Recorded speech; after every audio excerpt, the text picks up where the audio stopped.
Hi, welcome to NDE TV. I'm Peggy Robinson. Today's guest is Douglas Hodgson. And you're in Australia? Yes, I am. I'm in Perth in Western Australia. Yes. Okay. Can you give us some background? You're going to tell us about your near-death experience research and a couple recent books you've got out about that. And if you give us some background about yourself, that'd be great.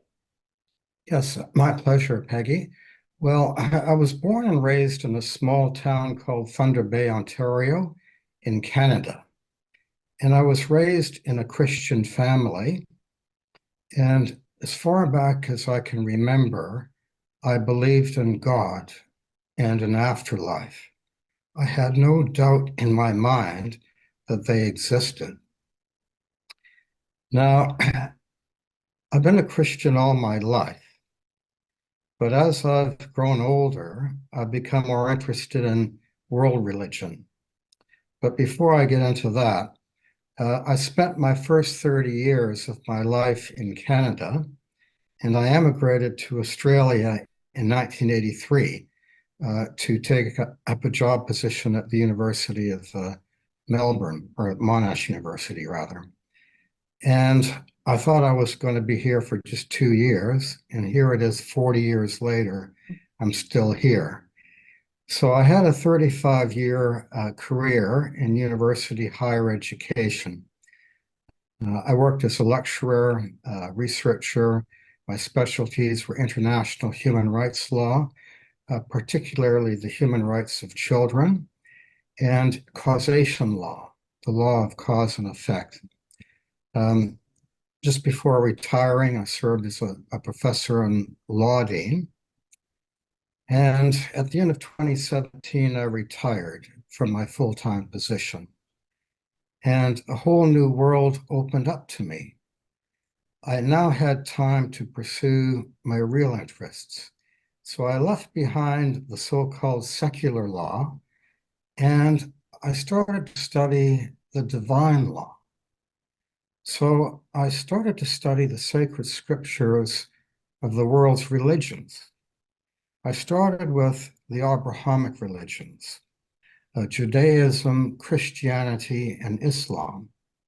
And I also looked at the ancient Persian religion of Zoroastrianism and the more modern Persian religion of Baha'i. And I turned my attention to India and the four main religions there: Hinduism, Buddhism, Sikhism, and Jainism. And I also looked at Chinese religion, Taoism and Confucianism in particular. And the more I read from these sacred scriptures, the more I realized that they contain basically the same ethical exhortations that you will find in any religion, but they can be traced back to a single source, God. So I identified 36 divine virtues or universal ethical principles which unite these 12 or so great world religions. And I published a book last year entitled Transcendental Spirituality, Wisdom and Virtue, the Divine Virtues and Treasures of the Heart.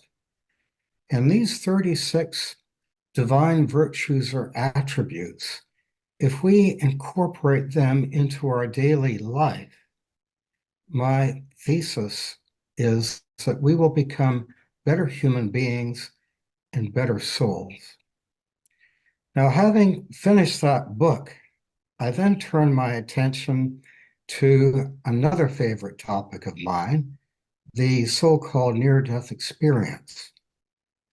And about 30 years ago, I had read Dr. Raymond Moody's book, Life After Life. And more recently, I think in 2013, I read Dr. Eben Alexander's book, Proof of Heaven, a neurosurgeon's journey into the afterlife. And both books totally captivated me, fascinated me, and engendered a hunger and thirst for me to find out more. about the so-called near-death experience. So what I did was, and you are familiar with IANS, the International Association for Near-Death Studies.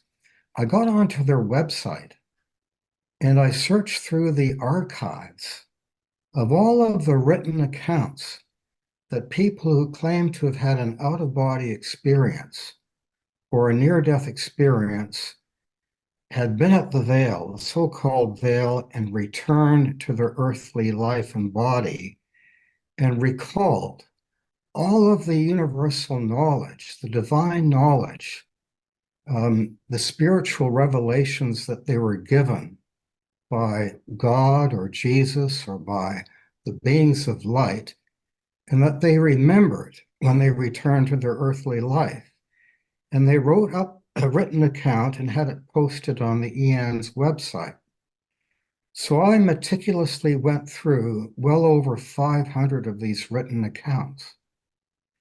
And the more accounts that I read through, the more I realized that the different authors, although they might be coming at it from slightly different ways and using different language, were essentially saying the same thing, the same themes, observations, and insights. So I began to take copious notes. Being an academic, we do these things, and slowly but surely, chapter headings began emerging. And eventually, I had enough to publish a book. And I published my second book entitled Spiritual Revelations from Beyond the Veil: What Humanity Can Learn from the Near-Death Experience. And that was published on January 1st of this year. Now, it's important for me to let you and your audience know that my second book was not based on religion. It was based strictly on spirituality. And many of the NDEs actually said that prior to their experience, they were atheist or agnostic. They did not believe in God or an afterlife. And yet they were reporting the same messaging as those who came from strictly religious backgrounds. So I found that very fascinating. Now, after completing that second book, which was published on January 1st of this year, I then sat back and I reread those two books. And what struck me, it was like a light bulb moment. It just kept jumping out at me from the page. Many of the revelations and the divine knowledge, or the infused universal knowledge that was imbued into these souls at the veil, can be found in sacred scripture, in the 12 of the world's religions. And some of these religions have been around for millennia. So it's like a cross-validation. The NDE messaging is corroborating the authenticity, the genuineness, the truth of what we can find in sacred scripture, not just Christianity or Judaism or Islam, but the religions throughout the world. And by the same token, what we can find in sacred scripture validates the truth or the accuracy or authenticity of what the NDEs are saying in terms of what they're writing about on the NDE or on the IANS website. So my third book, entitled Near-Death Experiences in Sacred Scripture, the parallel messaging, closes the loop on these three books. Out of all of this religious diversity, we can find a unifying message, not only from sacred scripture, from the written accounts of the NDEs as well. And I find that quite remarkable. I do too. And reading your book last night, because I have to read things right before I do an interview so it's fresh, because I'll forget. And so I stayed up last night and read. And it amazed me how, which you've read my book, how much my personal experiences from 1966 and 1986 coincided with what your research is saying.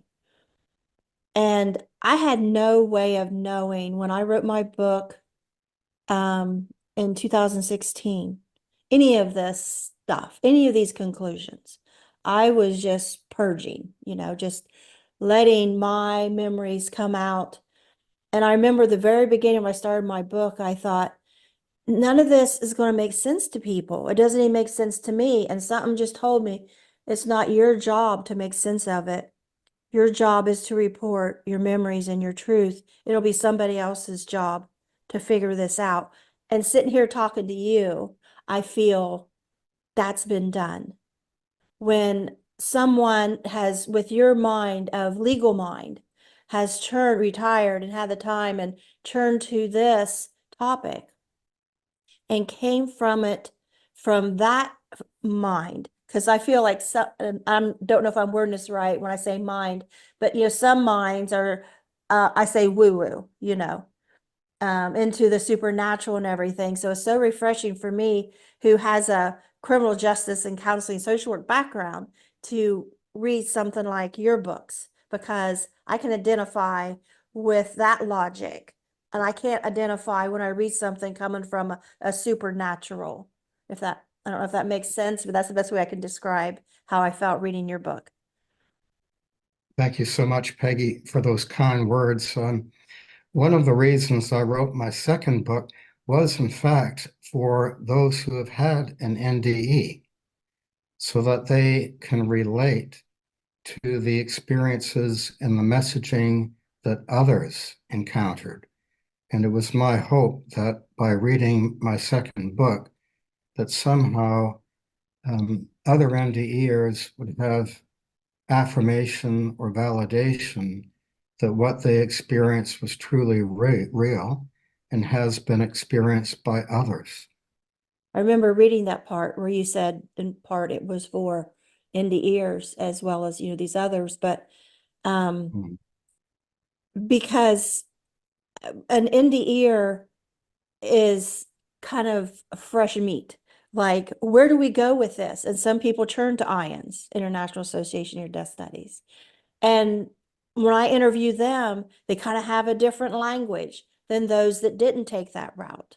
The ones that turn to mediums, they kind of have a different language in telling their NDEs. But like you point out, it's different language in different cultures and backgrounds, religions, but the message is the same. Whether they call it source or whether they call it God, whether they say, I saw Jesus, or they say, I saw a being, a guide. The language is different based on what we have in our prior knowledge. When I first come back from my second NDE in 1986, my first thought was, what the hell was that? This, I remember specifically, and people look at me funny when I say it, but I remember specifically thinking, this has never happened in the history of the world. I never heard of such a thing. I couldn't fathom such a thing. This could not have happened, but by golly, it just did. And so therefore, I'm not going home from the hospital. And the doctor tells me I'm fine. I'm not going because I know I was just dead.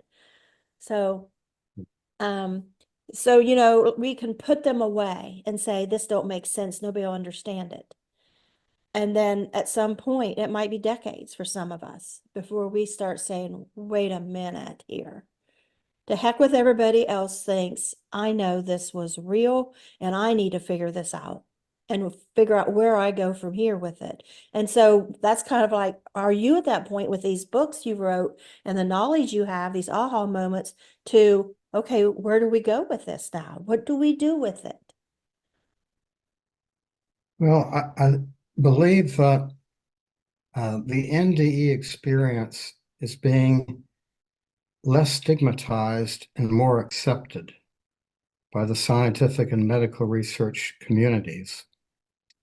For centuries, those communities have basically said, if anything is not material or physical and cannot be perceived with our senses, then it cannot exist, or it cannot be considered to be real. But the NDEs scoff at that. They say that, well, they use this example, Peggy. They say, when we dream at night and wake up in the morning, we realize that our dream was just that. It was an illusion. It wasn't real. That our earthly waking consciousness is real. For those who have had an NDE, when they come back, they say, well, yes, our earthly reality is a wonderful, awesome experience, and it has a purpose. But my NDE taught me that a far greater reality exists in the world of spirit. And I am a member of the Scientific and Medical Network, and you have doctors and scientists doing research on consciousness and awareness and whether consciousness survives the death of our body. Well, sacred scripture and the NDEs, it said that's not a question. It exists. Consciousness is transcendental. It exists before we are born on earth and after we depart therefrom. Consciousness or awareness in the world of spirit, that's our natural state. There was a French philosopher, Pierre Teilhard de Chardin, who once said, we are not human beings having a spiritual experience. We are spiritual beings having a human experience. But when we are born on earth, all of that memory is erased, most of it. And we just think earthly reality is our only reality. We live in a very secular world, which really doesn't believe in life. Well, many don't believe in life after death. But consciousness and awareness is eternal and infinite. That's the unanimous opinion of the NDEs whose accounts I studied. And sacred scripture says the same thing. But I think we're on the cusp or a threshold of a great new era in human history. We are on the verge of discovering far greater things about the world of spirit and our consciousness and awareness and what exists outside of our physical body. What is the world of spirit like? What are the higher spiritual realms like? I cover that in my second book. And I read a beautiful passage in the Quran, which says that the world of spirit is one of the things, the knowledge of which is only with God. Humanity has been given only a little knowledge thereof. But when God wills, God will give humanity greater knowledge of the world of spirit. This is part of the divine plan. There is a higher purpose in everything. But before we get to that next stage of enlightenment or awakening, or some might call it a reawakening, because some of these things I go into in my book, they've been known by sages and mystics for 5,000, 6,000 years. And we've just forgotten it since the Industrial Revolution. But we are starting to reawaken to all of these eternal truths and universal laws. And I think this is a very exciting time for humanity. But I fear that before we get there, the world will have much, much pain and suffering to endure. How do you think we can incorporate these wisdom and truths into life today? Because the only way that I have seen is if, because of my NDE with a dual pregnancy, if the medical profession could realize that when a patient says, whether coming into the ER or to a doctor visit, that I've been having visions of angels talking to me, or I felt I just had a trip to heaven, or I got real sick and I think I passed out, but I had this experience. If the medical profession could realize that as a symptom of impending death, like they do low blood pressure, high blood pressure, all these things that they have at their disposal, if they could realize that a spiritual experience could be a indicator of impending death, because they do at the end of life in hospice, they do realize these things mean impending death. Oh, they were just talking to their loved one, or they've had dementia for years, have been able to communicate, and suddenly they're lucid. Okay, family, that means your loved one's about to die. They just saw their spouse, or they just said, Jesus is here, or someone's come to take me home. These kind of things they know in hospice means impending death, but they won't use it as where it would have been useful for me.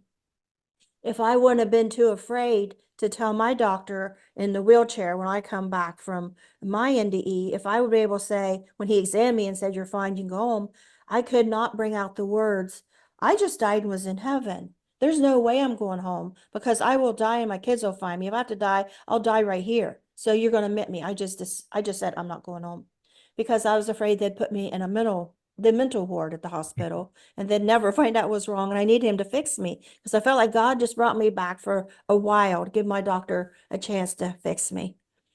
And I felt so honored, because I just felt that's never happened before, like I said, in the history of the world. And now I know that has happened to a lot of people, just nobody was talking about it. But that's kind of my thing, is where I can see how this could be useful. Also, so for me, how I see it could be useful, having this knowledge we have from NDEs, and you say it, fits scriptures worldwide and in history, is that the communication that we have on the other side, whether it's like my drowning, it's all out of body and voices are talking to me, there's a guide there. Or, my second NDE and all the other NDEs, we go through the tunnel and the bright light and we have these conversations. But when you come back, it's like that phone never gets hung up on that other side. We can hear it now. Even if you're a child, you grow up not understanding what you're hearing, other people don't. And you're not understanding, listen to this until you get older and hopefully realize these voices I'm hearing need to be paid attention to and not dismissed, because they can keep you from getting hurt, from other people getting hurt. When I come back my second NDE, I was all of a sudden, there's a guy down that road, or there's a pull over this kid in here, don't know why, and then find out there's kids choking, or, I hear a baby crying, nobody else does. And then something says, go to that tall grass, and here's this little boy, and all this stuff. And I've learned to listen, but it's been very difficult to learn to listen to the voices in your head, that is from the other side, and what is me. And so, those are two ways I can see, but I don't know how we even begin to help people to understand those voices, because this is all inside us. And if we go around talking a certain way, we're afraid people around us, well, that's the devil. Your people might say that, Christian friends might say that's the devil, or you're crazy, or you're a liar. And so it makes it even harder to understand your own connections to the other side when you have all this culture bias. And then again, I feel like, as you said earlier, that these things, these near-death experiences are teaching us, it's getting more acceptable. And as someone who has interviews into ears, I'm having trouble finding guests now, because honestly, I'm like, I go looking for guests. Liar, liar, liar. I can't pick any guests. So many people are using, where people are now accepting NDE so much that they're getting gullible. And I've come to find out, even IONs, once I've shown the proof, this is a liar and this is dangerous, what they're teaching, they don't even have the degrees they say they have. They don't care. People don't care. It's interesting. It's entertaining. They don't care. And I'm like, okay, how is this science? If people don't care what's true and what's real, where are we going with this NDE? I think we're going the opposite way now. Yeah, we got the attention. We got people believing us, but now we've got so many people lying. And the bigger the story, the more views, the more they get asked to go talk to places. Mhm. And having a social work, counseling, investigations background, it's like the blinders are off. They were still on the beginning when I started interviewing NDEs, but it's like they're off now. I can see so clearly, and it's ugly. It's ugly what I'm seeing happen to NDEs. They're using NDEs and getting their other liberal friends to repeat certain phrases. They're even coming on and saying, God told me this and this in my NDE that they never said before, that fits with their political agenda. They never Mm. said it before. Now suddenly they're all saying it to fit their political agenda. And so they're either used for political agenda or they're used for attention, for book sales, to get views, to get popularity, so many different things. But I'm finding out people really don't care if it's true. That's entertaining. They all want to hear we all go to heaven. There's no judgment. Um, that we can be, like your book, you show all these good things that all the religions say and NDE support about being honest, being compassionate, being kind. Thou shalt not kill, all these things, but yet NDEs are being used to pick on, there's no judgment. That means you can murder. I've heard some of them in IN say that. You can kill because we don't die. What's it matter? I'm like, oh no, where are we going with this? Wow. Yes, sadly, Peggy, um, NDEs, as other topics, can be used to sell books, to become excessively commercialized. All of the royalties that I make from the sales of my books, I devote to charities, to animal charities. Well, I you're do not not making believe up that, NDE story. You're just no, investigating, researching them. yes. And I believe that divine knowledge and wisdom should be shared freely, and not, there should not be any compensation or material reward for doing that.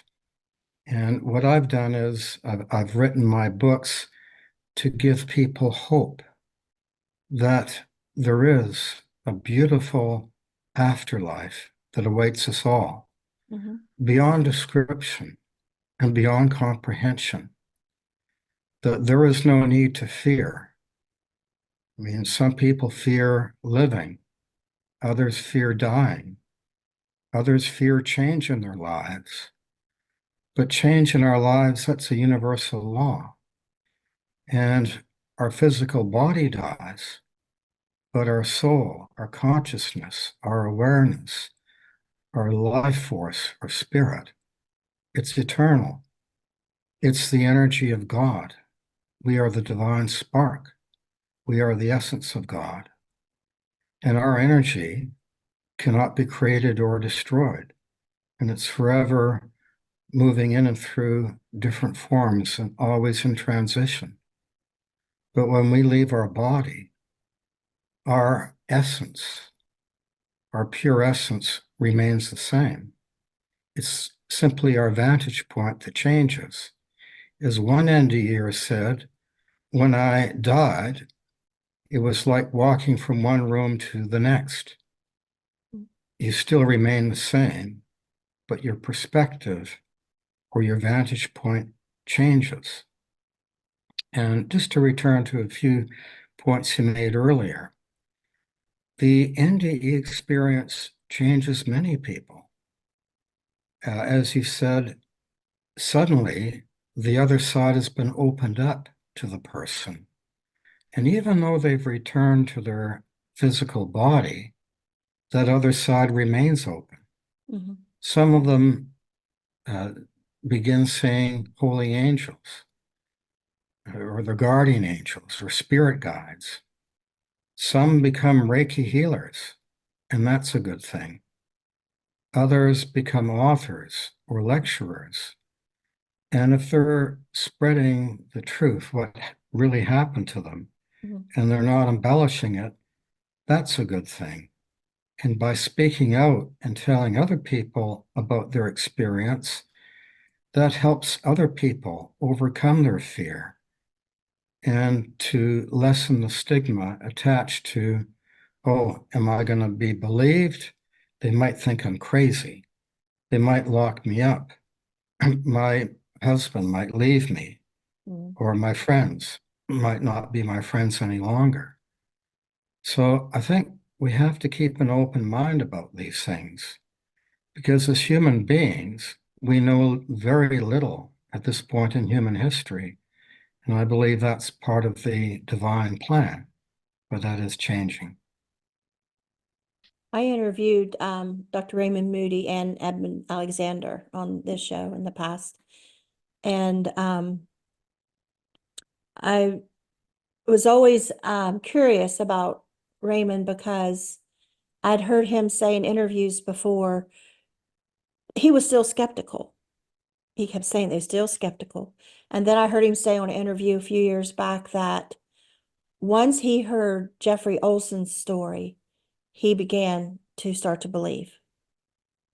And it took that story for him to start to think, maybe this is real. Here's somebody who started, the term near-death experience and wrote that book and had all of us starting to be, and especially as NDEers, such gratitude for someone having the courage to bring that out. And then, so appreciative to Evan Alexander too, being a neurosurgeon. And, I'm sure there's a lot of concern about his reputation when he brought out something like that. Um, because even us normal people, we worry about our reputation, what people are going to say, and to be a doctor and I wonder about you. What's it been like for you having your lawyer background and all of that? Have you had the kind of raised eyebrows, roll the eyes? Well, I don't really care, Peggy. What people think about me, I really don't care. Um, we all have free will, of course, a gift or privilege from God. And we can choose to believe what we want to believe or choose not to believe what we don't think is true. It's up to us.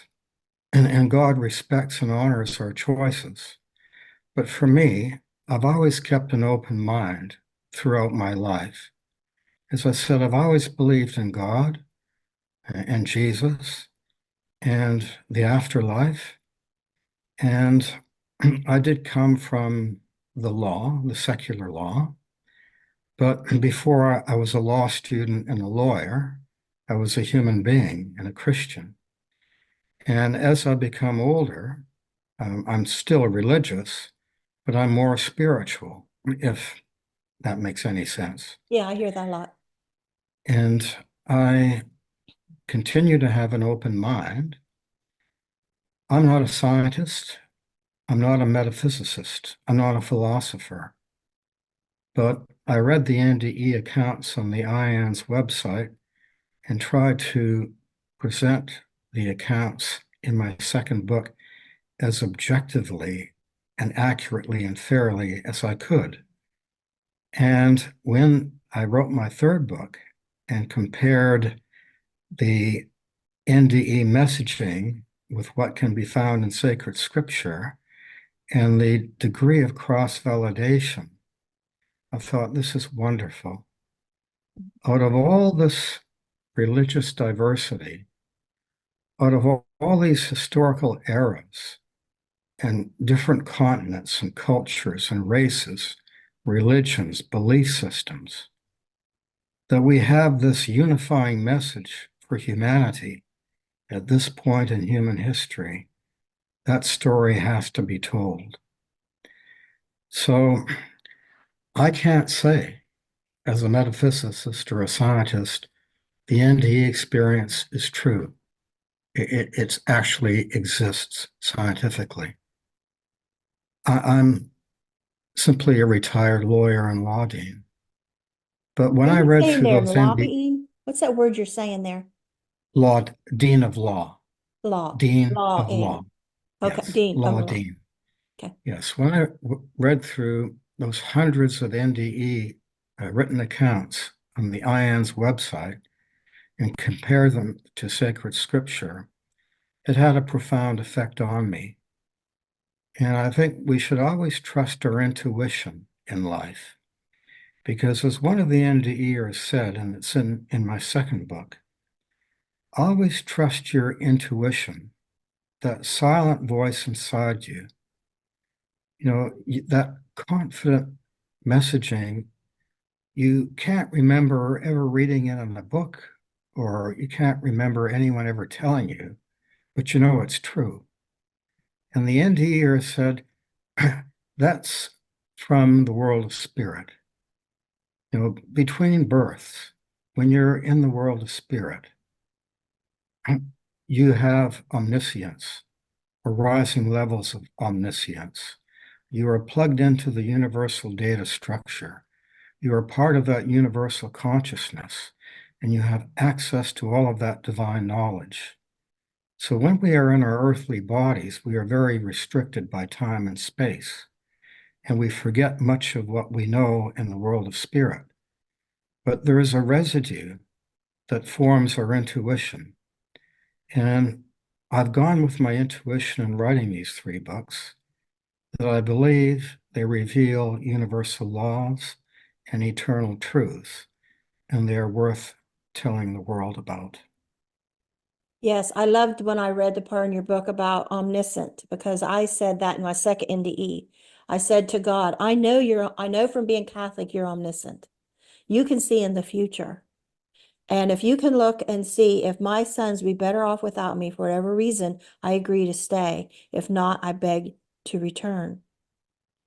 And I did not expect then to see Jesus from behind and then whoop down into above our trailer into the future. I expected God would look in the future and then tell me, but that's what happened. Next thing I know, I see this man from behind, and this is my figure of what Jesus looks like. And as soon as we're shoulder to shoulder, I mean, I didn't look at him and see his face. I see from behind, and we're side by side, and then we're above the trailer, and there's the roof of the trailer, and all of a sudden the roof's gone. And we're at the ceiling of my boy's bedroom. And they're standing there discussing the fact that mom has died. And it wasn't that far in the future, it was fresh. It was like they just found out. And my middle son, Jeremy, is very sensitive. He said to his older brother, Matthew, he says, I don't care that you say mom is dead. I want her back, and I want her back right now. And I felt his pain, and I retracted, and then I was back up in the white light with heaven. And so that was one reason I didn't want to tell my NDE, because you can't go in the future. In my mind, you cannot go in the future. How could God show me a future that never happened? And then I was reading where all the information you've concluded is that the timeline. We have a timeline that goes, this happens, then this, but in heaven, there is none. And Well, that's really Peggy, hard to understand. what you said just now sends chills up my spine, because if you read sacred scripture, for example, Hinduism, Brahman or God is timeless. God transcends time and space. There is no time in God's realm. And if you read the second letter of Peter, it says, 1,000 years is with the Lord but a day, and a day 1,000 years. You can find similar passages in the Old Testament and in Eastern religions. Um, on earth, we are used to time being threefold. All of us have a past, a present, and a future. Time is linear or sequential. It's one event following after another. And indeed, our human history has been recorded as thus. But the NDEs, and I went through dozens of NDE accounts that unanimously said that time and space do not exist in the higher realms. Well, how can that be? That's mind-boggling. One NDE described it this way, and I'll paraphrase it, something to this effect, that the world of spirit, heaven, only consists of the now, the present, only the present. But the present includes the past, everything that has gone on before, and everything that will ever happen in the future. Everything that will ever happen or has happened in the past is happening simultaneously at the same time in heaven and in the higher realms. That is the explanation, I believe, on how prophets and seers and sages can predict the future, that they can somehow channel energy from a higher source which reveals what is going to happen. Because everything that will happen in your life until your body dies, and everything that will happen in my life until my body dies, is happening at this very moment in heaven. That's how God knew. That's how God knew what your future was. Because God in Revelation is the Alpha and the Omega. God is timeless. God knows everything that has ever happened or ever will happen right now. So I think that is a very conceptually mind-boggling thing for us to understand. But the NDEs consistently say that linear time is a delusion or an illusion. It's our human mind that makes time linear. Mhm. Now, I can't explain it, but that's what they say, and that's what I've reported. When So I thank you started very much for raising that. when I started learning about others' NDEs years later, they would talk about life review, and I would think I can't even conceive of that. What are they talking about? And then it dawned on me, wait a minute, I had a life review, but it wasn't God showing me my life. It was me showing God my life. I was blurting out every abuse I had endured to show God why I could not leave my kids on earth without me. They needed my a mother's love and protection. I was showing why my kids wouldn't be safe, and I couldn't have one thing that happened to me happen to them, and I had to be there to protect them. And then it felt like something sped up, like you took an old record player and turned up the speed, and I was like real fast. And then it felt like everything I was saying just like went out and dissipated into the air, almost like it was unclean what I'm saying, and we didn't have unclean here. That's the way it felt. And I look back at it later, and I remember thinking, oh, well, I stopped talking when it did that because I thought, oh, God already knows. Like something says, I already know. You don't have to keep going on. I already know. And so what you're saying, and I think back of other people when they come back and they talk about their life review, and it makes me think, how do they know every thought we've had, every experience we've had? And I'm thinking, does it get recorded while we're asleep, like downloaded, on a computer? Because we think in those ways. And also, too, like I hear other NDErs say the same thing I'm about to say is when I had this whole NDE experience, when I left the wheelchair, whisked way up into space, had this experience, come back. If I had to say, how long was I there? Had to be at least a half hour, 20 minutes, but it couldn't have been a minute because the nurse didn't even know I was dead. She was pushing me down the hallway to find her exam room. And I thought, oh, I'm going to pass out. I'm going to pass out right now. My chin hit my chest. I had this whole experience. And then when I lift my chest up, the nurse is now, there's another nurse behind her talking. They weren't trying to revive me. They didn't even, I thought, wow, they were so busy socializing. They don't even know their patient just died, is what I thought. And those thoughts that I have are like frozen in time. Anything like right before an NDE, during NDE, and right after, it's like all that is frozen in time. It's like we never forget the exact thoughts and the exact words. And there we go, time. And it's just strange. Like, that couldn't have just happened because, but man, I knew it happened. And then the next morning, I refused to go home. They admitted me. And I was on Dr. Oz and I was telling him everything. And he said, because I kept passing out during the night, I didn't have any more NDEs, but I was like, God, you can't keep bringing me back. Just keep me alive to morning. Maybe my doctor will come in early and find out what's wrong. And Dr. Oz said, every time you passed out, you died. And I said, I always thought that, but I didn't have any more NDE. But I felt I'm dying here. I'm not just passing out, I'm dying. And so the next morning, an ultrasound doctor did come in next morning early, sent me down ultrasound because I kept passing out every time they try to sit me up. And so they did ultrasound, and I'm laying there, and my sister's on the other side, and she's like, "Oh, Peg, I see the twins." Because I had told her in the elevator when I met her there going down to ultrasound, she's, "Oh, Peg, I wish I could trade you places." And I said, "No, I'm dead." She said, something about the twins. And I said, "No, they're dead because of what just happened, what I've been through all night." And so I'm laying there at the ultrasound, and my sister is all excited. "Oh, Peg, I see the twins." And I won't look because I know they're dead. I know I'm about dead. And I'm 25 and I'm, depressed over this. And for a split second, I thought, wait a minute. I want the happiness my sister has seeing the babies. I want to believe that they're going to be born in 9 months, not die here when I'm 2 months pregnant.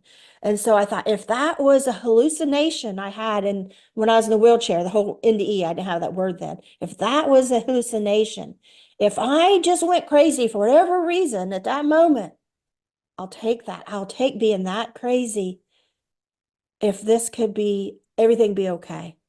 And just as I turned my head to look, I thought, there's no way that wasn't real. As much as I wanted to not be real, that everything's okay, I was just at a crazy something.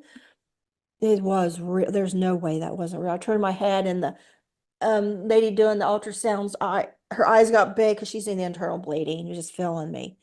And she jumped up and, ran, called for the doctor. But that those moments we have when we ask ourselves as NDEers, was it real? And we all come to that final conclusion, it had to be. It had to be. As much as our upbringing or our culture or afraid of looking crazy, is all of that is huge. But there's a point where us inside, like you say, I don't care what my colleagues think. I don't care. I know. And it comes to that point, what people think, what I know is more important what people think. Yes. And, yeah. Peggy, one of the NDEers said that one of the lessons they learned from the being of light is never care for what other people think of you, because that's irrelevant. So many things when you were talking, thoughts came into my mind, but the experience itself is profound and life-changing for many of the NDEers. They come back and they find it difficult even to relate to family members. Mhm. Sometimes it results in the breakdown of lengthy relationships between partners. Some NDEers have to go to support groups for validation and affirmation, but many of them say that decades after their experience, they still remember it so vividly. They remember every graphic detail. Mhm. And when we dream at night, usually by 12 noon the next day, we've forgotten all about what we dreamt about. But these people are remembering it 20, 30 years after it happened. And other NDEers, I wrote a chapter called The Ultimate Reality. They say that they realize from their out-of-body experience that our earthly reality is a form of reality, but a far greater reality exists in the world of spirit. And one lady described it like this. She said, my NDE was like when you're reading a really absorbing book on a hot summer day. You're under a shade tree and the wind is cooling your face, and you're totally absorbed in reading your book. The book is holding all your attention. And hours pass, and suddenly you snap out of it. You realize, oh gosh, it's already the afternoon. And I'd forgotten where I was. I'm in this beautiful park. And this author of the NDE experience said, life is like the book. Having put the book aside, I was able to look around and find out where I was, to get my settings, my bearings, my overall perspective on things. So you put the book aside. Oh, okay, I know where I am. I know what time of day it is. You put your life aside. You enter the world of spirit. You're part of that greater reality of omniscience, of knowledge of the divine. When you're in the world of spirit, you have greater acuity. You think faster. Your vibrations are higher. And you communicate telepathically. So when you put the book aside, when you put your life aside, you gain far greater perspective on this ultimate reality. So my own view, I've never had a near-death experience, but my own view is that they are very real to the people who have them. And if I may be permitted to say this, I've had my own paranormal experiences, even though I've never had an NDE experience. And because of that, I do believe in the reality and authenticity of the near-death experience. And that's what has motivated me to write so much on the NDE. Have you shared your paranormal experience? No, I haven't, Peggy. It's kind of a personal thing, but it relates to beings of light and angels and being able to exchange energy with them. Was this spontaneous or was you trying to reach some kind of state or, through Wiki or whatever?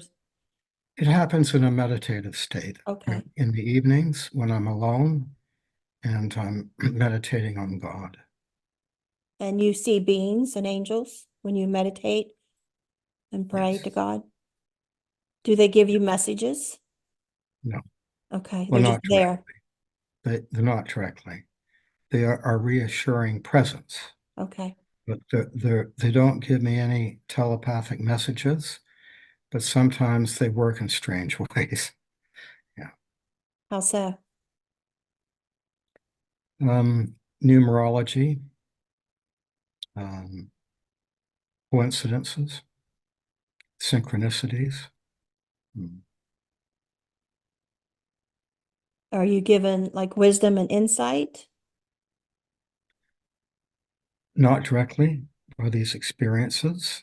Um, the wisdom and knowledge and insights I've received is accumulated from what I've read. When I retired at the end of 2017, I prayed to God. I said, God, I am in your hands. I submit to you. You are my teacher. Teach me your knowledge, wisdom, and understanding. And as Jesus said, ask and you will receive, Exactly.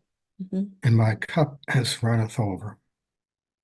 So, although my encounters with beings of light have not, at least to my knowledge, imparted any divine knowledge, all of this has been given to me by what I've read. And what I've read, I don't think is any accident. Continue to ask during those I'm sorry? continue to ask when you're in those meditative states and you feel the Yes? beings there, continue to ask. In an interview before, somebody asked me the question, what's the one thing you find most surprising of interviewing hundreds of near-death experiencers? I said, I have learned the power of ask. Yeah. Okay, thank you for that tip, Peggy. Mhm. Yes. Yes. very powerful to ask and be patient and wait. And what all finally come together and made me realize I kept hearing that over and over was one guy named Carlos. He was out in the ocean. He thought he'd just go for a swim, and we call a riptide current kept pushing him out further and Riptide. further. And he got tired, he got exhausted, and he was kind of like, "Thy will be done," just God, just take me. And he heard a very firm voice say, "Ask." He's like, "Ask, what do you talk about? Ask, I'm dying here, there's no hope, and I'm exhausted, and every time I try to get it, da, da, da." And they said, "Ask." And he asked, he said a prayer. He said, "A Mhm. ship come along and rescued him." Actually, no, before the ship come along, a dolphin come up, and he's on the dolphin's back, and it was somebody on the ship that come along and rescued him, had pictures of the dolphin, him on top of this dolphin. And he said, "Take me to the nearest church." He said, "Because I just experienced a miracle." And I'm like, "Ask, ask." And I'm like, you know what? I have been hearing it over and over, and it hasn't clicked in me that so many times these people are having their NDE and everything changed once they asked. And what you were saying a while ago about the lady that was saying it's just like when you get done reading a book and you're just like in another room or another place, it can be that subtle when you pass on. Having had two NDEs, my 5-year-old drowning, it was like that. I was like, "Oh, okay." you know, I want to find other kids to play with. It's all out of body, looking for kids to play with and talking to other spirits. So wait, where can I find kids to play with? These two boys walk along the highway, and I swoop down and, "Hey, what are you doing? This and that." And they weren't hearing me. And so finally one were like telepathically, "Oh, we've been fishing and we're headed home." And then I'm trying to play with these kids, kickball in this yard, and they don't see me. And so I'm going in and out house. I did all this out of body. I was okay with death. I was 5. Like I don't have to go in at dark anymore. I don't have to eat my vegetables. I seen all the good sides of death. This was okay. But with the 25-year-old NDE, when I had 3 little boys at home, I was scared to death that my very abusive mother would, have access to my children, or my husband's alcoholic family wouldn't take care of them. Then it was the fear, and it was the rage, and it was the just throwing this huge big fit. And so I don't think that it's all beautiful and loving and calm and peaceful when we die, because some of us at that time in our life, if we're not ready, we can be really fighting mad. I don't know what happens when you go on and you stay. I'm sure you come to some resolve, because I was starting to at the end of my second ND, starting to be like, "Okay, all right, I messed up. I will accept it. It's not God's fault I died. It's mine because I had this surgery, and there was a small percentage this could happen, and it happened. And I'll just sit here and wait till my sons are old men and they come to heaven." And then this huge fear overcome, like, "Oh no." I've heard of boys, especially when their mom dies when they're little, they end up so angry they hate God. What if they never come to heaven because they're not, they don't love God, they're angry. And so I'm like all freaking out again. And then that's when I cried out to Jesus, because there was a panel of beings that I could not see faces or anything, but when I had seen the back of Jesus, and then, my little boy was crying, and we're back in the right white light. And now I can tell Jesus is sitting, and he's on my right. So that's God's left, and that's not biblically correct. The Bible says, that Jesus is the right hand of God, but he wasn't. He was on my right. And so, but all I could see is his feet and the bottom of this gown, and I know he's sitting beside God, and I'm crumbled at Jesus' feet, and now have physical body, because before that I didn't have physical body. It was just I see my hands. I felt just like me in a physical body, but I couldn't see it. But now I see my hands come in front of my face, and I'm crumbled at Jesus' feet. And I say, "Who else will teach them about you?" And then I'm back in the wheelchair. And I forget where I was going with that at that point. But so we can be horribly devastated in heaven. You know, I'm sure later we accept it and things go on. But at the moment, some of us are fighting to come back. We want to come back. And some of them are like, "No, I don't want to go back." The Indians I've talked to, most of them don't want to come back. There's only been me and a couple others that realize. Some are shown a child they're having in the future. "Oh, I want to go back for that." It's like we are giving I think God wants us to fight for our life. If there's a chance we can go back, I think he wants us to fight, scream and stomp. I mean, that's our will to survive. I think we can still have that on the other side. And, I'm sure there's people that really want to come back. And, I was told the answer is no, it is your time. And everybody else I hear, they say, it's not your time. You're going back. But I was told it is your time. And I look back later, so many times I look back and I think God wanted me to fight. And I think he wanted me to be told it was my time. Because when I come back, I just have this gratitude rest of my life that it was my time and I was dead and God gave me my life back. I got to raise my boys. And so my message to everybody is you got to raise your kids. Be thankful for that. What more can we ask for in life than the ability to raise our children and see them grow? There's nothing in my heart that is more important than that, because so many women do die of ectopic pregnancy, or in the past, women that died in childbirth, that didn't get to see their kids raised. And it's such a gift. Even you and I, to be the age we are now, people are like, oh, I don't want to be old. I don't want to have wrinkles. Like, are you kidding me? We got to be here. We got to be here this long, and we got to have a voice. And at 25, there was all this as me as a mother, but there's another part of me as a person at 25 that thought, God, as I'm dead in heaven, that thought, I didn't tell anybody about the child abuse I grew up with. I tried to, nobody wanted to hear it. I was so quiet. I just let everybody run over me. And at 25, my kids are going to forget me in time. I will be forgotten. Nobody's going to know my story. And so when I come back, I started gradually over the years feeling I want to share my story. Before I die for good the next time, I want my story somewhere down here on earth. And when I started writing my book, that was my main thing. I want this left behind. When I die, And I that's want part of something your down here on mission, earth. perhaps, Peggy. Pardon me? That could be part of your life plan or mission, or part of your soul agreement to share your experience with the world.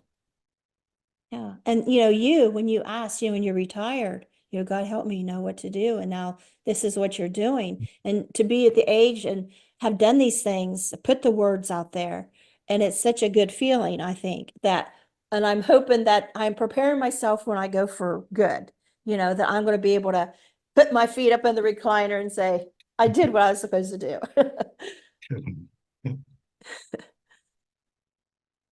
And what's it say about life before life? Because I started out my first paragraph in my book, I started to write it and I'm like, God, I can't write that. That sounds so crazy. And that's when I heard it. Your job is to report. Somebody else understand. It's because my first memory, because I went chronological of memories, is in the baby bed. And I'm saying, God, you sent me to the wrong family. These people are weird and they don't like me. And I remember God as this baby who has no language, don't know anything about Christianity. I remember God. I remember these women in this white place, and they always took such good care of me. Like my every wish was their command. And so I trusted God. I was like, God, I know you didn't mean to send me to this family. This is horrible. I know you meant a good family for me. So I'm going to sit here and wait until you fix the problem. I'm talking to God in my baby mind. How I have language, I don't know. And I'm saying, God, I know you didn't mean to send me to this. You meant something good for me. And I'm going to sit here and wait until you make the switch. And then silence was my answer. And I felt abandoned by God that he did this to me. And that feeling of abandonment returned right after my drowning at 5 years old.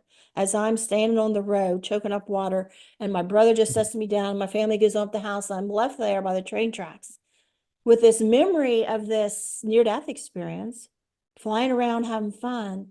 And I thought, and plus I was told during that NDE at 5, I was told, well, at first I was shown my family didn't love me. I'm like, oh, I didn't know Mhm. that.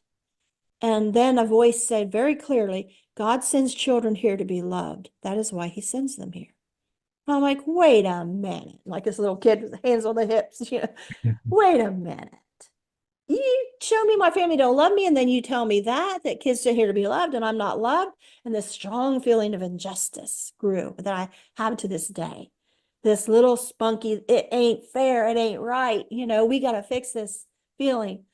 And so now I'm awake from the NDE and I'm standing on the road, my family, and I realized, oh, they don't love me. This confirms it. They just left me here.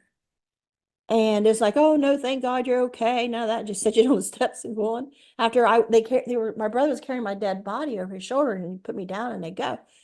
And so I thought, I didn't know the word suicide, but I thought, I want to go back to where I was. I want to go back to flying and having fun. Mhm. Why would I walk up the hill that family don't love me? And that feeling returned from the baby bed that I was sent to the wrong family. It was my right. Like I was ripped off. I need a family that loves me and I didn't get one. So I'm going to go back to the pond. I know drowning hurts, but I'm not going to fight this time. And I want to go back to that place. And so it's so strange now that I'm older and I interview NDEs and I hear them talking about the longing to go back. And I'm thinking, I had that at 5 years old and didn't know what it was about. So did your guardian angel restrain you from going back to the Yes, she pond, did. Peggy? Yes, she did. Oh, When I first drowned and hovered above the pond, I was looking like, which way should I go? And I heard a female voice. I didn't mhm. see her. I heard her say, don't go yet. If they find you soon, you might go back. So now that I'm standing by the train tracks, my family went up the hill and I'm having all these thoughts I just described. She now appears. I now see her physically, like she's just in this flowing white gown and hovering over the road. And she says, no, don't. Just like she said, no, don't before. Now she's saying, no, don't. And I like, don't go back to the pond and drown. And I said, why not? They don't love me. And she made a face like, you got me there. And she goes, well, you'll have a lot of love someday. I said, where will I find it? And she pointed right towards the next town, Belpre. And she pointed that way and she was gone.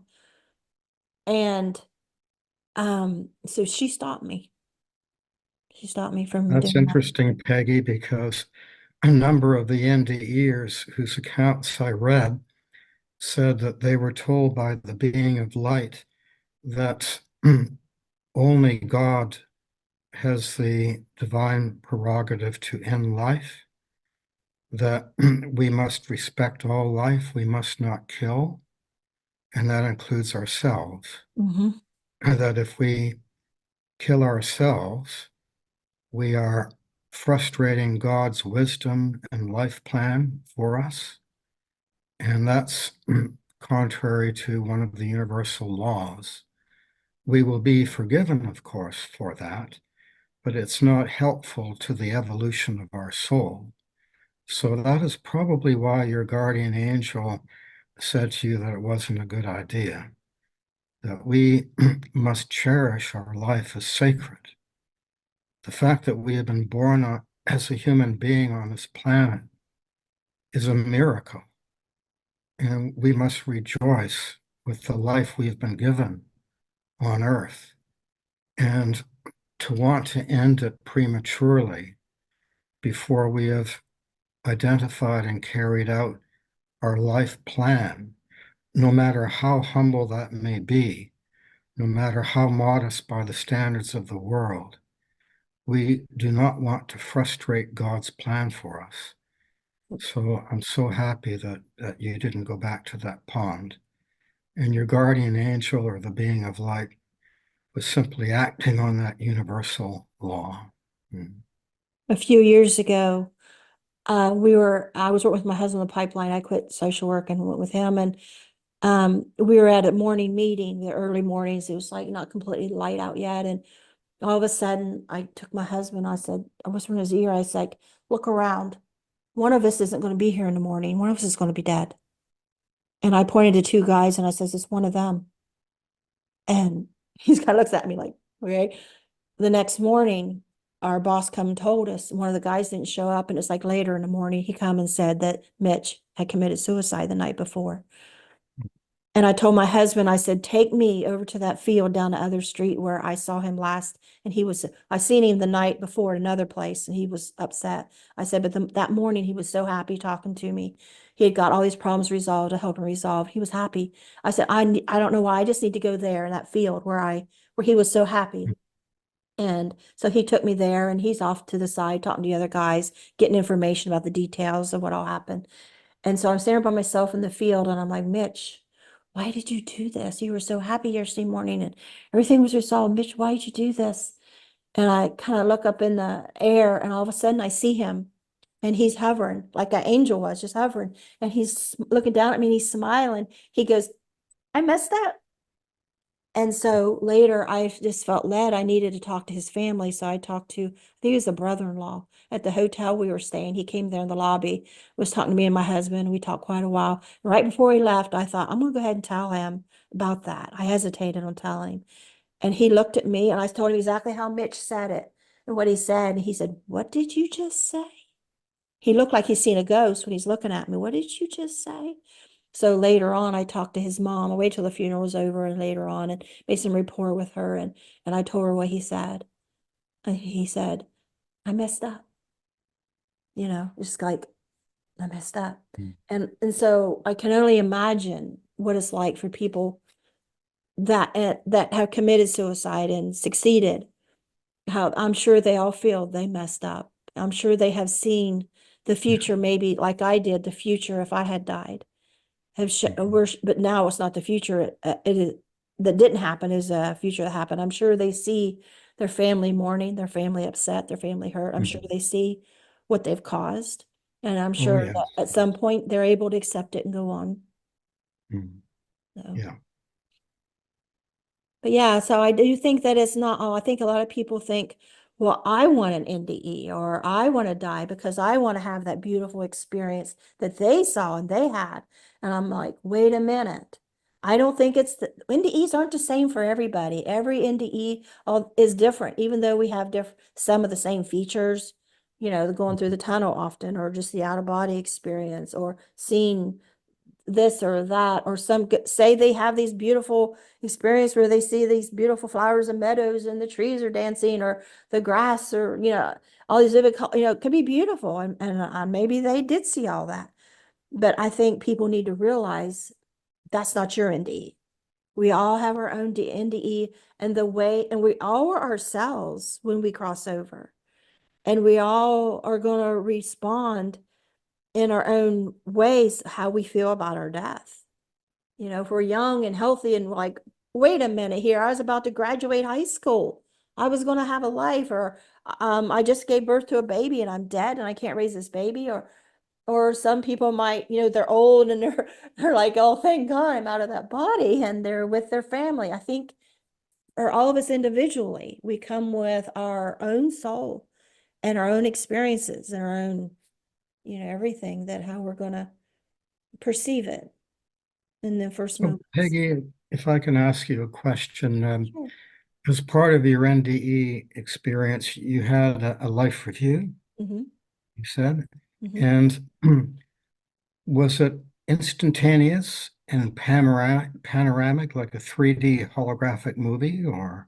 Mine was me telling God my life. It wasn't God showing me. It was me. I was spurting out all the abuse. My mom did this. I could see it happening. My stepdad did this. My brother. I could see it all like a movie playing. Everything I told him, I could see it all happening. And I'm showing God. And that's when I realized you don't have to keep going on. God already knows.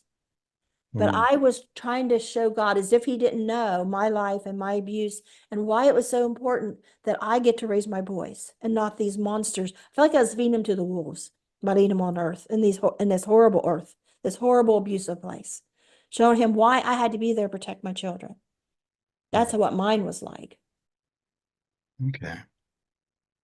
Because some of the NDEers say that it's instantaneous, it's over within a second or two, but that every thought, every word spoken, every action or deed that we've done during our life is covered. And that in itself is quite miraculous. Like it's played back to us, Mhm. and we are expected to learn from that, reflect on it, to learn from it, and to realize maybe we should have done things differently, and attained a better outcome for all concerned. And that's quite scary to my mind, to have every thought, word, and deed weighed up like that, and that you have to self-reflect on it. But the NDEs say that it's not a punitive, judgmental, or condemnatory process, that we are our own judges. Yeah. And we are assisted in that process by God or Jesus or beings of light or our guardian angels, which may press the pause button and ask us questions, but that it's all done in a spirit of love and compassion and understanding. And I think that's why our memories are so vivid of our NDE, because when you've had a life review and you've reviewed all those memories and they're so vivid, and then when you come back, those are just as vivid.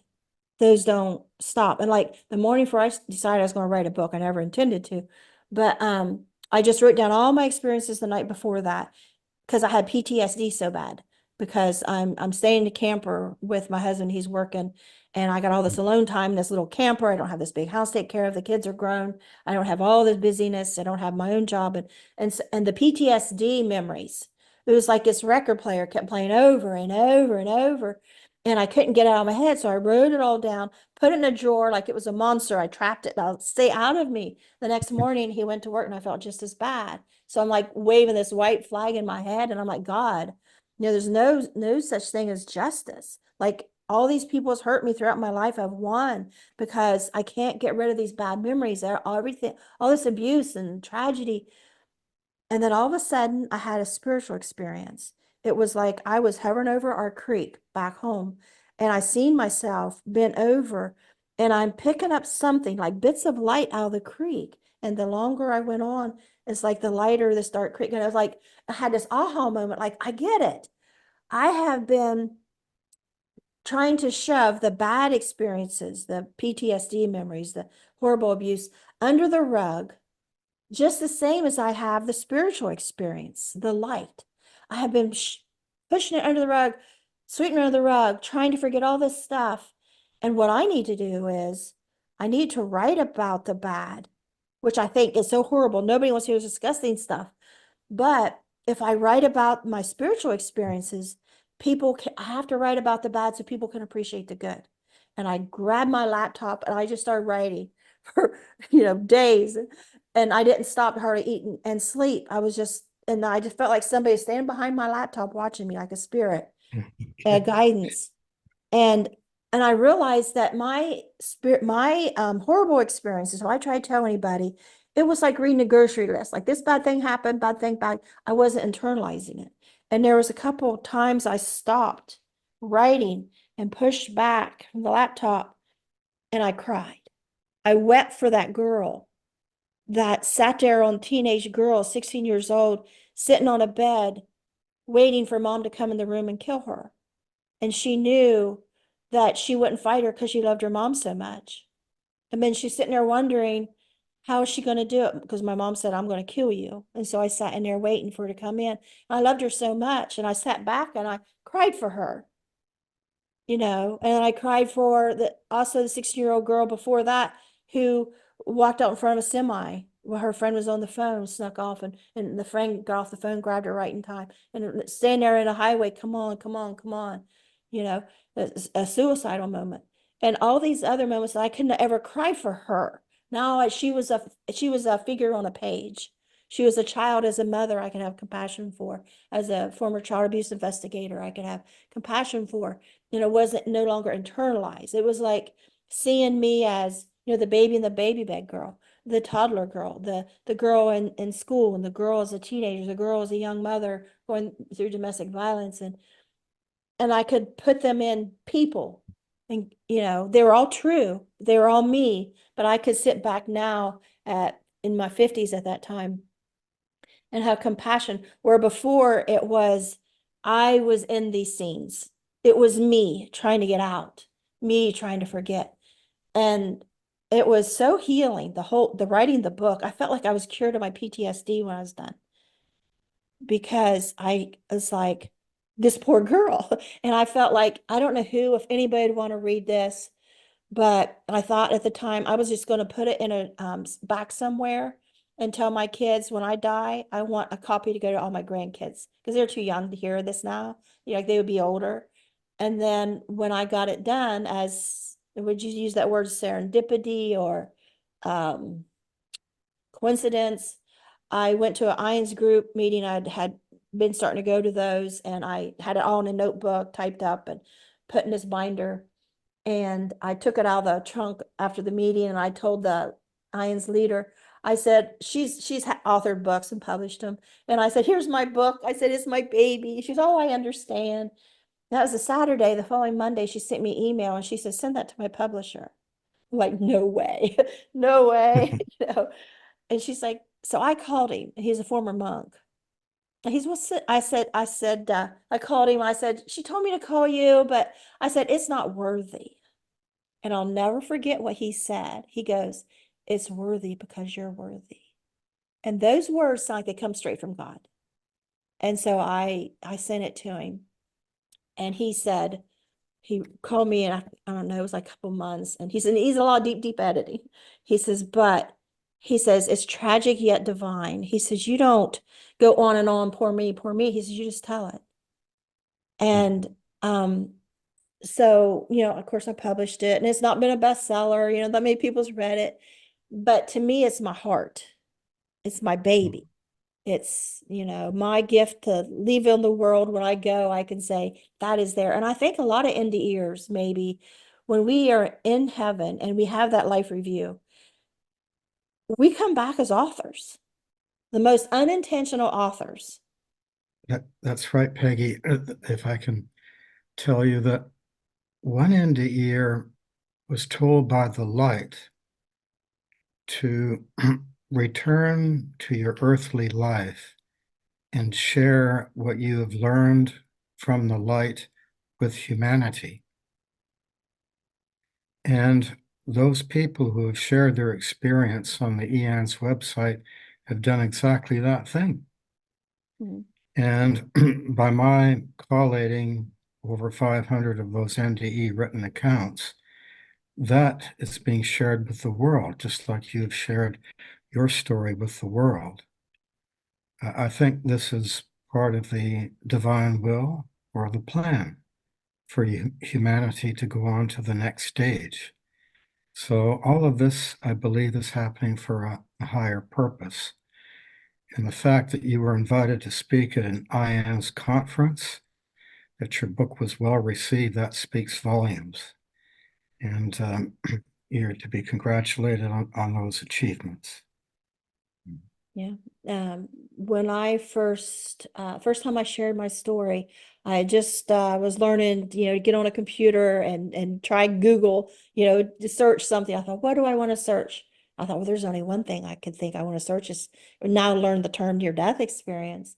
And I typed in that, and first thing I seen was Dr. Jeffrey Long's site, Near-Death Experience Research Foundation, and it said submit your story. I'm like, oh my God. And I typed it in. I'd even check for, you know, spelling, grammar, nothing. I couldn't wait to hit submit. And I was like, there, I did it.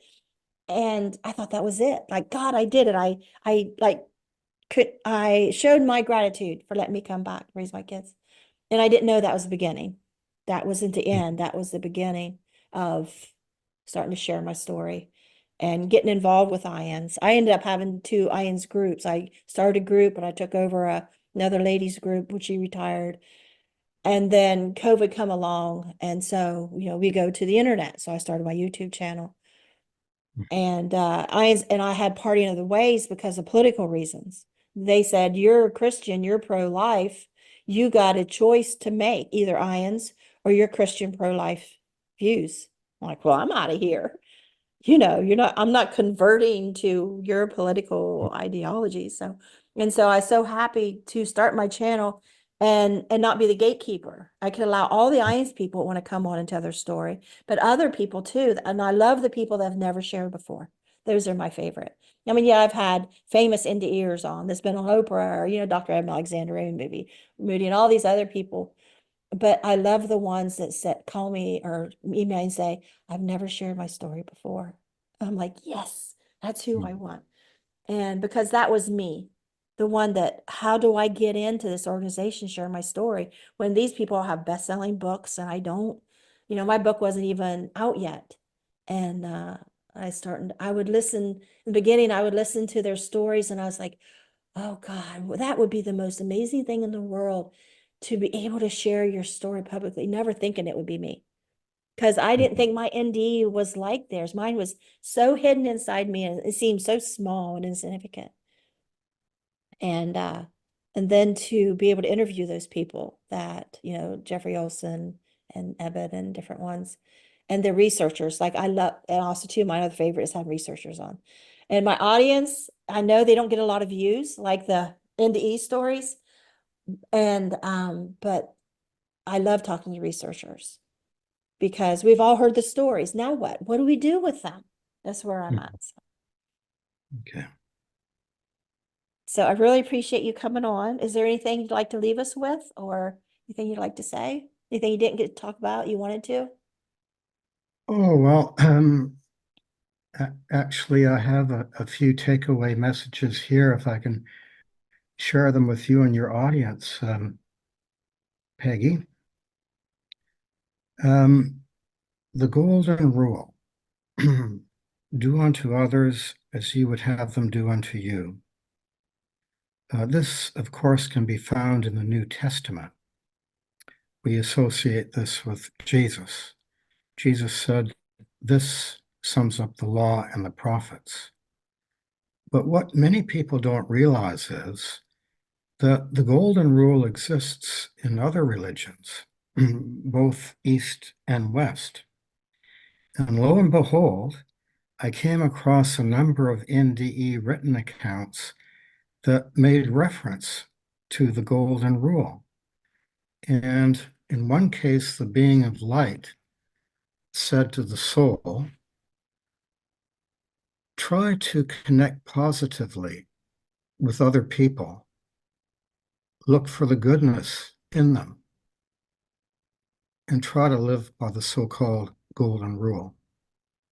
And I think that's a wonderful sage piece of advice. And another NDE said this, that all religion is but a mere vain attempt to articulate a simple and basic truth. Do unto others as you would have them do unto you. This is the central rule to live our lives by. Another takeaway message I have for your audience is that love, unconditional love, is the most powerful energy in the universe. It's the basis of all that is.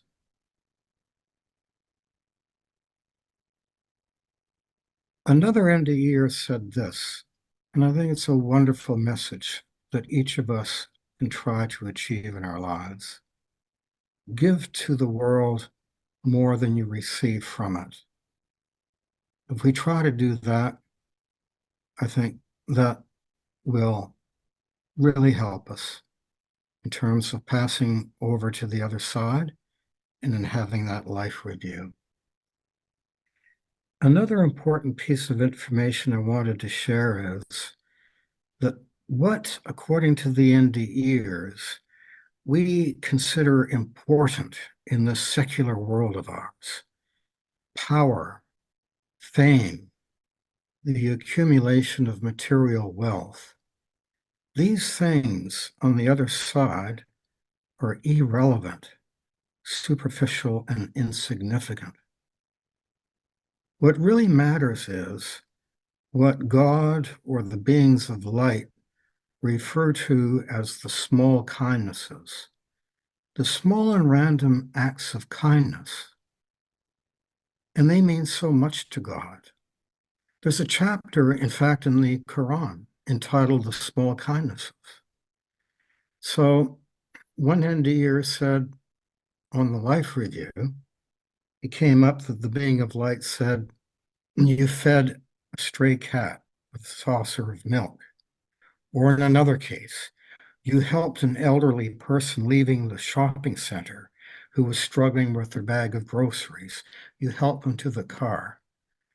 These to us in this world seem like trivial acts, but in the world of spirit, in heaven, they are regarded as the most profound manifestations of unconditional love. And the very last thing I want to leave you and your listeners with, you obviously already know this, but there is no need to fear. Fear is a negative energy.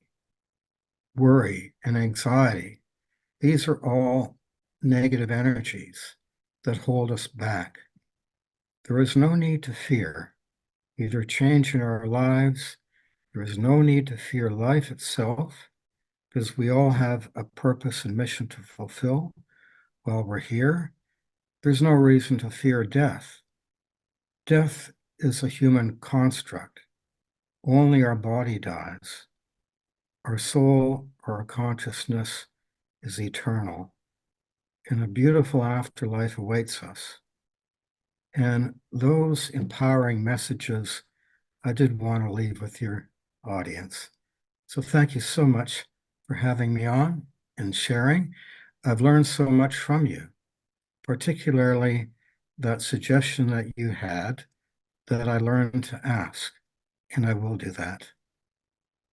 I'll give you one more. Everything you just said, and we all tell ourselves those good things at times, to be kind, to be compassionate, to get rid of our hate, to get rid of all these bad things. I have learned that if a mean little voice inside me, after hearing all to do these things, says, I don't care, that I'm about to do something contradictory, it's the wrong thing. It's the wrong thing. If we can argue with those, it's like we have this evil and good side, we have, to do these to do unto others and stuff. And we can be so angry and have fear or whatever it is and say, I don't care, because maybe I want revenge or maybe I want, whatever. We're human, right? I have learned if I hear myself say, I don't care, I stop in my tracks and like, care.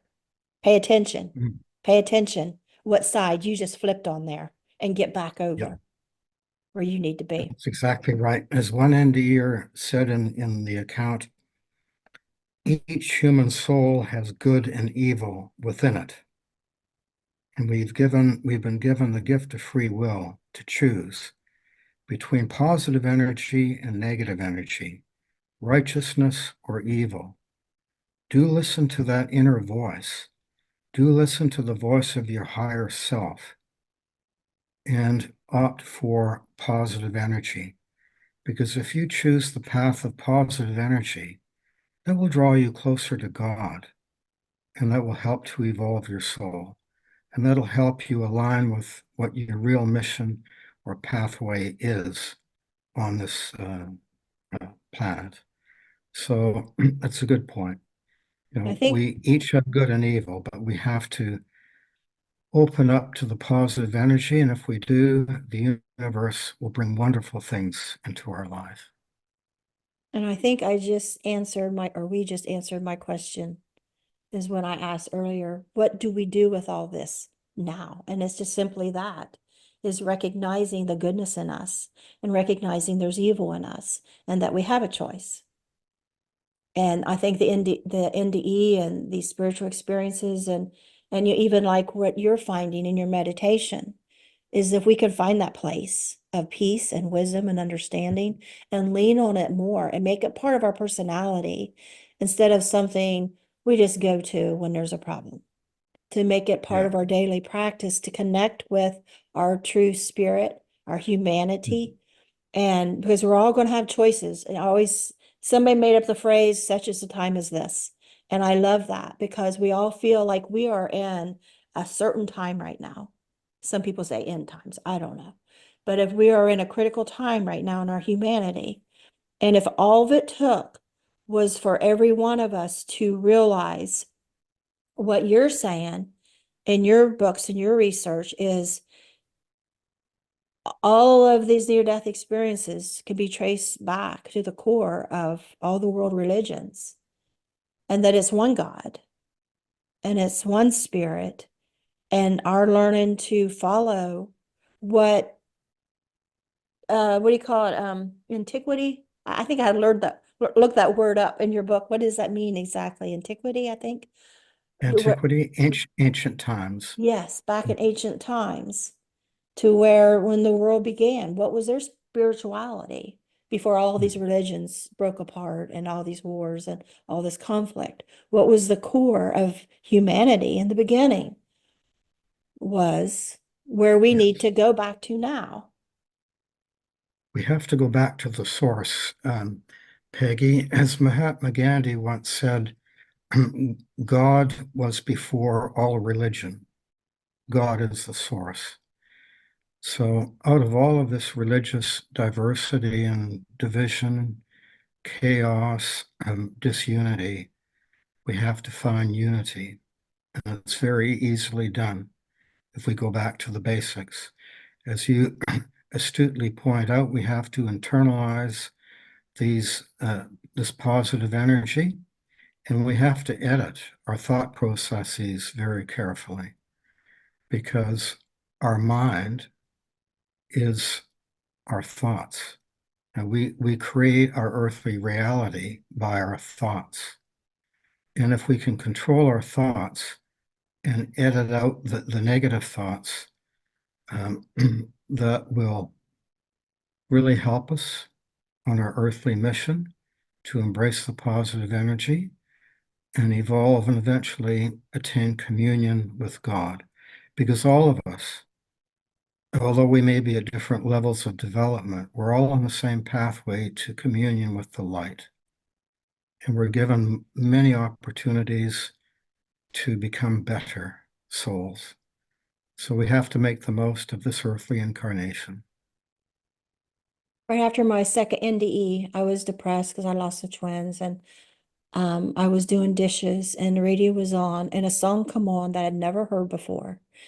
And as soon as it went off the radio, I got out paper and pen and I wrote down that song word for word. How I knew the lyrics, I don't know. I was so enthralled in that song. And it was 110 Soldier. And the story of it is like, go ahead and hate I think the middle lyric is like, go ahead and hate your neighbor, go ahead and cheat a friend, and do it in the name of heaven. And you'll be justified in the end, but there won't be any trumpets blowing. Come your judgment day, on the bloody morning after 110 Soldier rides away. And it's about the mountain people fighting with the valley people over some treasure, and they end up killing them. And they turn the stone and look beneath it, and peace on earth is all it said. And so it's like they had slaughtered their neighbors for this treasure, and the treasure was peace on earth. And I don't know, it just seemed to be fitting right now. What we're talking about in the state of the world today is like all this fighting, everything. And we think we got to win this, we got to win that. And the treasure is peace on earth. So, We we all have to seek peace and contentment within. Peacefulness and contentment cannot be found without. It can only be found within because God is within. And we have to tap into God within us. And that has been corroborated by the NDEs accounts, which are contained in my book. yeah. And, you know, there's on Facebook, you know, we can get in arguments over politics or religion or spirituality versus religion and all these things. And then sometimes I'll stop and think, what I am saying and what I'm arguing at the end result, is there going to be peace between us? As far as just one discussion on Facebook or with family members, or is what I'm doing going to lead to peace? Or is it going to lead getting in my way? Does that lead to peace? If they get their way, that didn't lead to peace, you know?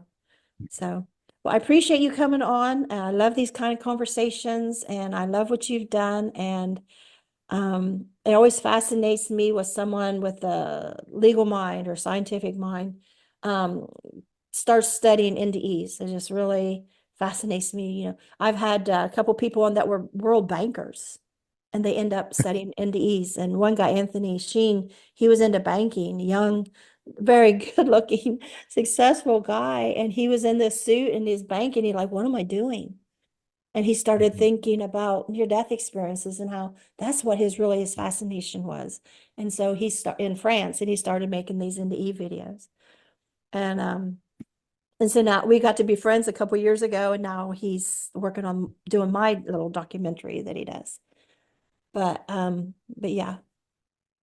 So well, I won't take up any more of your day, and I will get this ready Thanks very much, Peggy. It's and been send this. delightful talking to you, and you've had a wonderful life and NDE experiences, and keep sharing your story with the world. If you write another book, email me and I'll have you back on. Okay. Okay. Thank you. All right, Thank you. thanks. I'll get this sent Bye-bye. out to you later today. Thank you, Uh, Peggy. God Bye. bless.